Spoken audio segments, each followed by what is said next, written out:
Mga katrops, welcome back ulit sa aking channel, Sports React PH. At ngayon nga ay pag-uusapan natin ang rason bakit hindi gumawa ng trade ang Golden State Warriors. Pag-uusapan na rin nga natin dito sa ating panibagong video ang balitang bagong starting five ng Boston Celtics.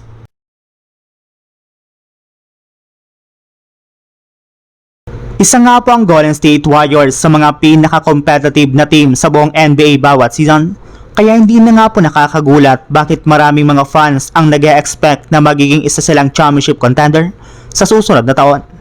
Ang problema lang dahil nga po sa pinagagagawa ngayon ng kanilang front office ay naniniwala nga po si Kendrick Perkins na walang balak ang Warriors na magkampiyon next season o di kayo makapag-compete man lang sa Western Conference. Kita naman nga po last season na hindi umobra ang kanilang lineup sa West sa hindi pagpasok sa playoffs. Ilang buwan nga po sila noon na nakapako sa ibaba ng standings, kaya kung wala nga po silang gagawing pagbabago at aasa lang naman sila sa kanilang rookie na si Axel Lendeborg ay wala nga pong pupuntahan ang kanilang magiging kampanya. Aaksayahin lang naman nga po nila ang panibagong prime year ni Stephen Curry sa kanyang karir. Posible pa nga po na mas lumala pa ang kanilang kalagayan next year kumpara last season since inaasahan nga po na dalawa sa kanilang mga scorer ang hindi makakapaglaro na sina Jimmy Butler at Moses Moody. Samantala, punta naman tayo sa ating sunod na pag-uusapan sa balitang bagong starting five ng Boston Celtics.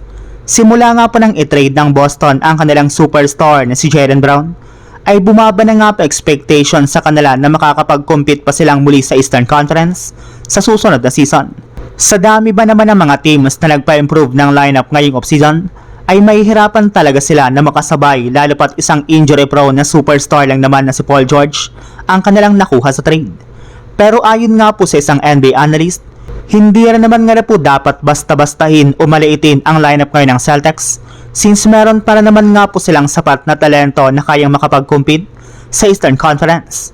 Napaka-solid rin naman nga po ng kanilang starting five na bubuuhin ni Peyton Pritchard, Derek White, Paul George, Jason Tatum at si Mitchell Robinson.